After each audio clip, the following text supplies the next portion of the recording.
Welcome to Report from Arbroath. This episode is brought to you by Warwick Spice. Learn more at warwickspice.co.uk. Hello and welcome to Reports from Arbroath. Our guest today hails from lovely Taunton, 499 miles from Arbroath. He's a spin bowler whose skills have benefited teams across the world. He was part of the Southern Brave side that won the 100 in 2021 and has taken 80 blast wickets as an integral member of Warwickshire's spin attack in recent years. Jake Lintott has travelled far and achieved much, which is an eye-catching story considering that he didn't become a professional cricketer until the age of 27. Jake's success is a triumph of skill and hard work as required by all professional sports people, but also of persistence. The message to all aspiring sportsmen and women: don't give up, you never know what might be around the corner. Jake, welcome to Reports from Arbroath. Many thanks for joining us. Your story is remarkable. At the start of the summer of 2020, you were teaching in Taunton.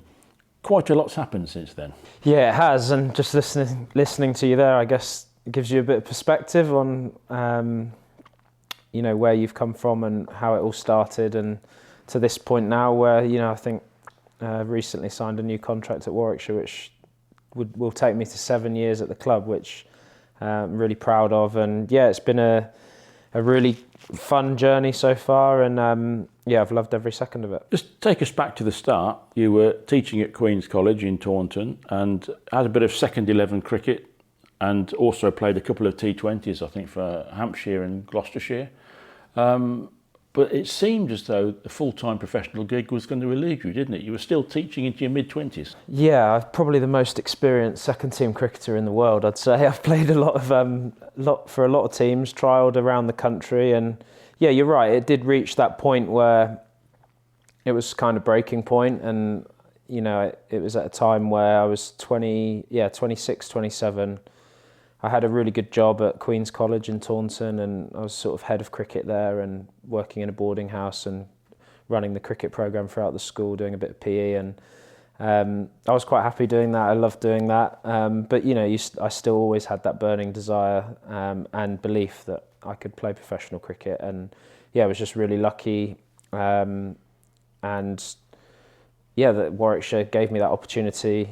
Back in 2020, that COVID year, it was quite a nice introduction in a way. No fans, and straight into the cauldron. It all happened very quickly, and that was a really, I look back on that sort of first couple of years as a professional cricketer, and it was mad, really, how quickly things took off, and look back on it very fondly. You joined Warwickshire in 2020 for the Blast, didn't you? Made your debut in a Blast game at Cardiff, 4 overs, 1 for 13, and then at Northampton, 4 overs, 2 for 18. So you came in and performed really well straight away.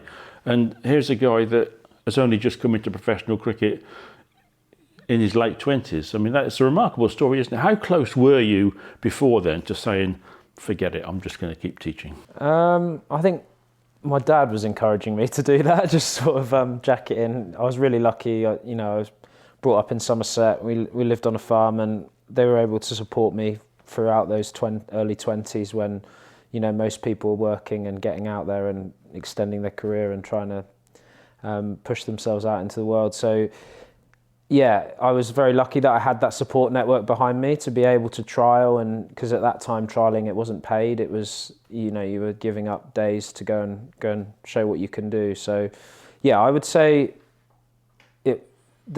when I got my debut for Hampshire, that was sort of fuel. It kept me going. If I hadn't made that debut in that year, then maybe I would have given up. But once I got a taste for it, it sort of fueled me again to keep going. And then obviously the following year, played for Gloucestershire and got to a Blast quarter-final.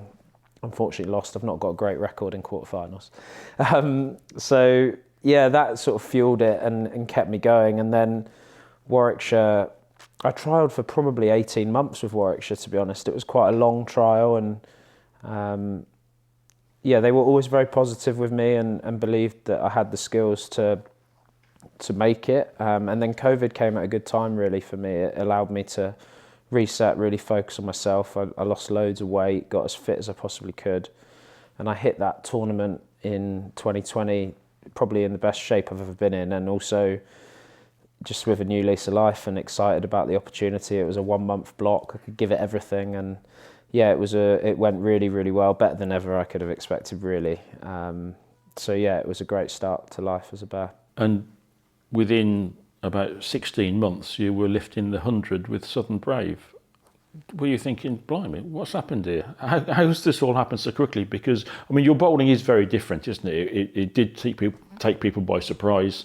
And that first 12 months especially was astonishing, wasn't it? Yeah, it was. It's real. I still remember it vividly, standing at third man at Lord's in that final and sort of looking around, taking it all in and being like, we've just scored 180 in 100 balls, like, with good chance of winning this. So you're standing there at third man in front of a packed house at the best stadium in the world, best cricket ground in the world. And yeah, it was a pinch yourself moment. And you're right, it did happen very quickly. And I think because of my age, I was able to deal with that quite well. And the perspective of, not being in the game for very long and actually having to work so hard to get to that point really helped me.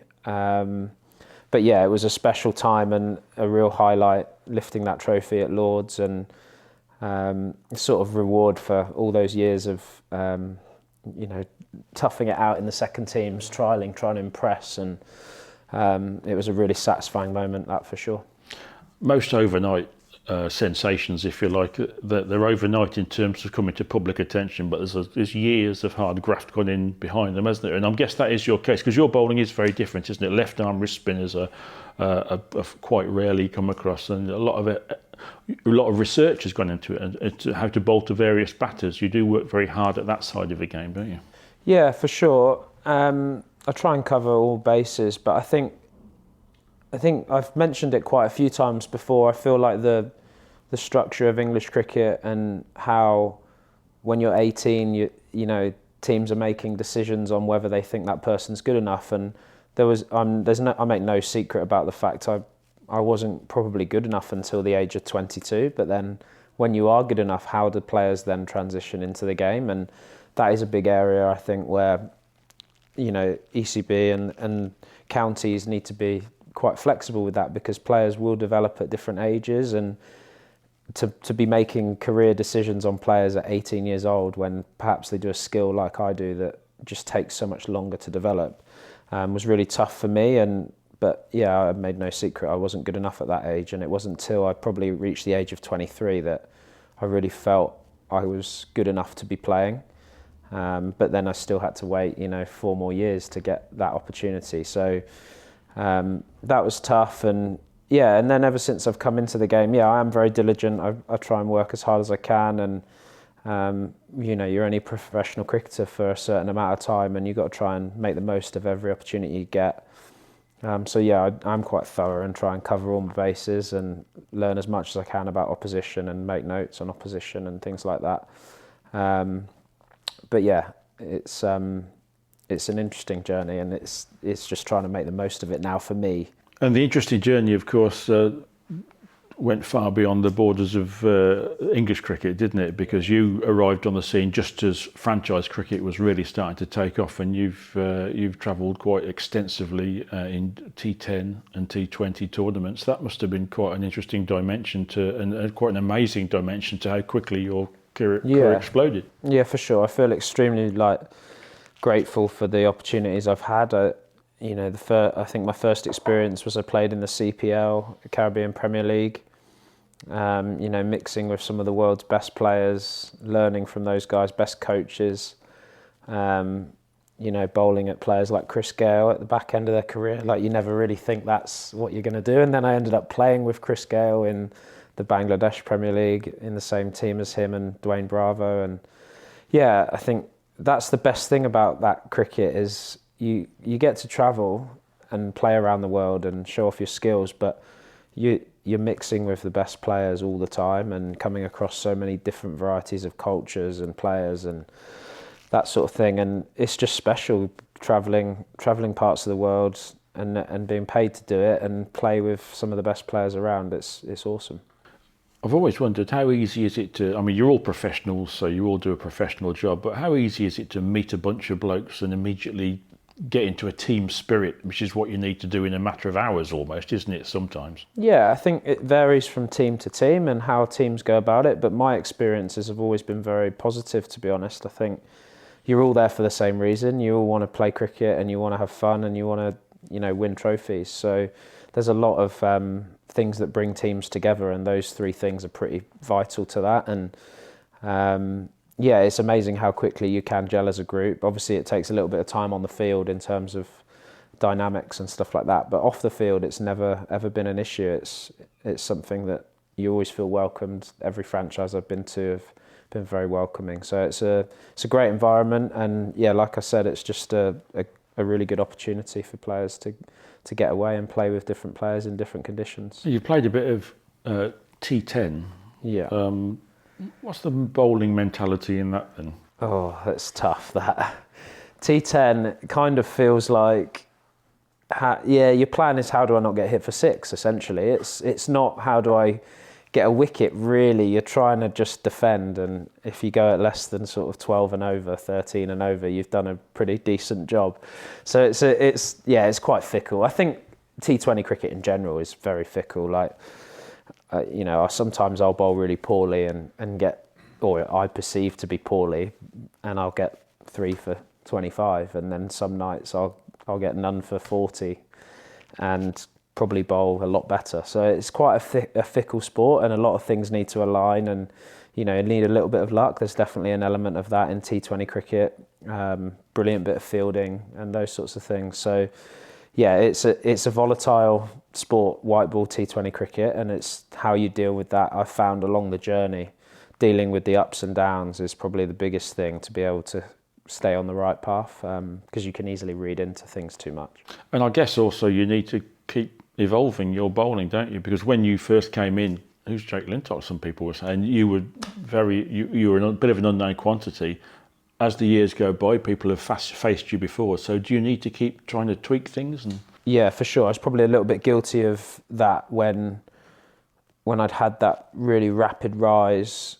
I think I had a really good year in 21, and then 22 was okay. 23 was really poor, and that can be for a mixture of reasons. It could be mental, it could be skill execution. All that sort of thing, but generally I definitely think there's a link there with people just seeing that bit more of me and having to evolve. And obviously when I first came on the scene, I had that brilliant rarity that no one had seen, and that's sort of your best weapon. And you, once you lose that, then you're right, you have to evolve and try and come up with ways to counter what batters are trying to do against you, essentially. And of course, when you do get knockbacks, both off the field and on the field, when you get left out of a team or when you have a bad day on the field, you need a bit of resilience, don't you? You need to keep coming back. Yeah, for sure. I think I've had, like I said, I've had a lot of ups and downs along the journey, more ups than downs probably, but when you do have that moment where probably you're not performing how you quite want, or things don't seem to be going your way, you feel like catches go down off your bowling, or ball keeps landing in gaps and stuff like that. There's a lot of things to process as a player, and social media is a huge part of a cricketer's life now. You get a lot of messages and stuff if you're not performing how you potentially should be, and how you deal with that is really key. Probably initially I struggled to deal with that when I first went through a poor patch, and sort of going over and over and over with things in your head and what would you do differently, and sometimes you can overthink things and actually it's not as bad as you think. And yeah, I've done a lot of work in the past with Kate Green, our psychologist, and we're very lucky at Edgbaston. We have access to all these different areas where we can try and improve ourselves by 1, 2, 3% at a time, and that side of things has been brilliant. Just trying to make sure when you're playing, you're as clear as you can possibly be at the top of your mark, I think is a big one for me. Sometimes when I'm struggling, I'll find myself being rushed or not being clear what ball I want to bowl at the top of my mark, and we've done some work around that, and that's really helped me and allows me to sort of really commit to that delivery that I want to bowl. And actually, while we're on it, I think it's important to people to know how that came about. Like, I was playing in the 100 and for Southern Brave, and I was having a really poor tournament, struggling. It was the second season of it, and nothing seemed to be going my way. And I was on the mic for BBC, so I was in the field with this sort of life jacket on with the thing in the back. It was real pain, actually. But I had this earpiece in, and I was speaking to them over the microphone, and I was obviously bowling poorly, and I didn't, I was worried I was going to bowl badly in the game, and they were going to obviously ask me questions about it, all this sort of stuff. But it got to a point where they were like, will you commentate on your over? Like, tell us what you're going to bowl. And I was like, oh no, I'm not sure about this. This is, I'm not performing the best. I don't really know where the ball's going at the minute, but now I've got to tell 500,000 people where I'm going to bowl the ball. So anyway, it got to a point where I was like, right, what can go wrong? What can possibly go wrong? And that's, I guess, testament to me to sort of throw myself into a difficult situation. And, every ball I called what I was going to bowl, and I executed every ball. And I think that links back really nicely with that clarity at the top of your mark. So if I'm telling 500,000 people on TV what I'm going to bowl, you have to bowl it. Yeah. And so I use that now in every game I play, and I essentially talk to myself at the top of my mark what ball I'm going to bowl, and that way I'm sort of committing to that. And when I'm not at my best, I won't be doing that. I'll be rushing and trying to get through. Yeah, that's an interesting point about rushing, because of course a pace bowler has got a few seconds on his walk back, hasn't he, to think, right, what am I going to do? You're pretty much, if it's a dot ball, you're bowling almost instantly, aren't you? Yeah, exactly. It can be, and your role as a spinner is to get through your overs and be quite quick. So that is a constant balance, but you'll often see me just take that little bit longer at times when I feel under pressure. It might be a conversation with extra cover. It might be a pointless field change just to waste a bit of time, just so I can get my cool back. And that's just a way of me trying to stay in the moment and be really clear and present in terms of what I'm trying to do.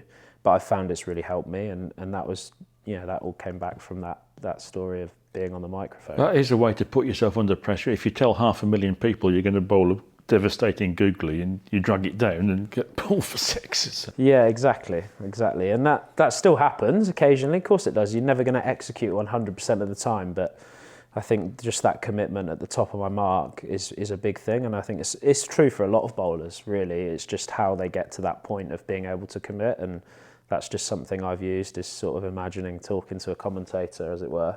Sounds a bit crazy, really, but it really helps. And that all came about, like we said, with ups and downs and exploring ways of trying to get myself back into the battle and to be able to perform at my best. And I guess when you do have a difficult day, it's a balance, isn't it? Because part of you thinks, what can I do differently? But then you must also think, well, actually, I've done pretty well the way I've been doing it for the last season or two. So how much do you change? Yeah, well, recently played in a game against Derby, and I bowled 3 overs for 37.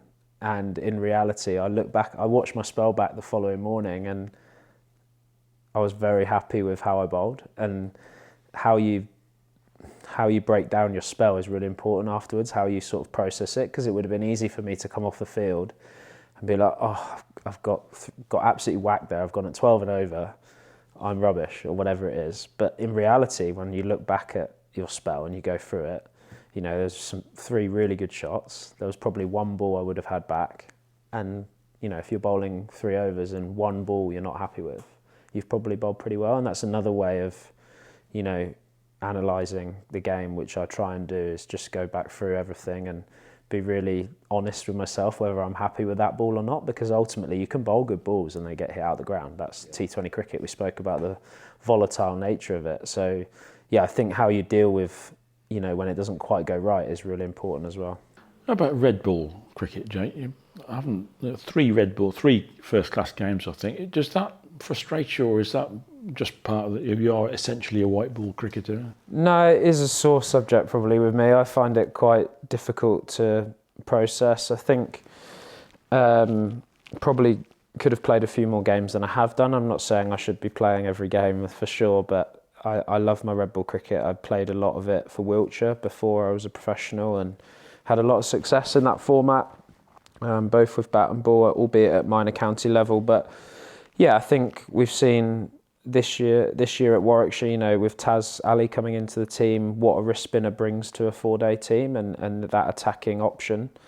And it's great to see him get an opportunity. Obviously, it was a decision between me or him at the start of the season, and they went with Taz, and he's done brilliantly. So it's not sort of no qualms from me on that side of things. It's just more, yeah, when you feel like you can give something and you haven't probably had the opportunities, like that's hard to process. And I think that, you know, that ship probably is starting to sail away, and that's fine. There's plenty of other things that I can keep myself busy with and get into. But yeah, it's been tough to deal with, probably the lack of cricket in that sense, but fully understanding of the fact that, you know, Taz is an exciting option moving forward, and probably looks like he's going to get the nod at the minute, and that's absolutely fine. He's a brilliant bowler, and I'm sure he'll do very well for Warwickshire over the years. You got your break at 27.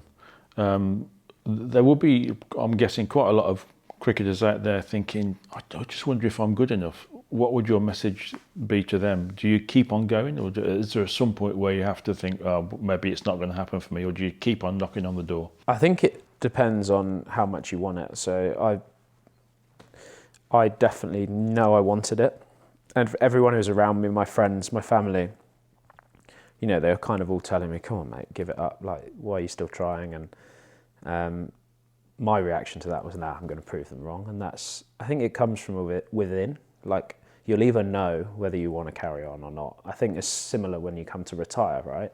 You get to a point where you're like, nah, enough's enough. And I think that's where you just have to be honest with yourself. But I do think if people have that burning desire, then you've got to keep going, because there's so many opportunities now in the game where you can come in. The 50 over comp, for example, is a great opportunity for players to, you know, who aren't signed, to break in. And there's more cricket than ever right now. And I do think that understanding around later development is getting better. You know, we've seen recently Warwickshire sign Adam Sylvester, we've seen Vanch Jani sign Zen Malik, like all people who have, you know, gone out of the game and have come back in. So I do think that the door is always open. It's just how much you want it and how much you believe you've got to give it. And if you can't give it everything, there's no point, because if you can't give everything, it's not going to be enough. So yeah, it's a difficult one for people to sort of process, but I definitely think if you feel like you've got that desire to do it, and then understanding what that looks like, that isn't, you know, that's taking care of yourself off the field, that's, you know, making sacrifices you have to make, and devoting everything you can to your cricket, and that comes at a cost. But if you think it's going to be worth it, I think that's the main thing. And if you genuinely believe you're good enough, then that's probably the answer. You mentioned other things to do, and one of those, of course, that you have been doing quite a bit of is coaching, particularly with the women's setup at Edgbaston. Is that something that you enjoy and perhaps could be part of your future?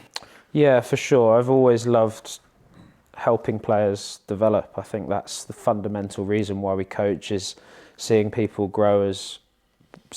grow as people, but also as cricketers. And going right back to when I was teaching, that was my remit, was really around growing the game and getting more kids playing cricket, both male and female. And actually the girls' side of things at the school I was working at was at a really low level when I first started, and you know, managed to knock rounders off the curriculum list and get women's cricket in. And it's great to see it being a huge part of schools now. And then longer term, I definitely want to go down that coaching route potentially. And it's been awesome working with the women's side at Edgbaston. It's actually a really nice feel around the place, because you've suddenly got two teams that are both aligned to the club, and that opportunity to dip into their training sessions, work with the spinners, try and pass on any knowledge that I can.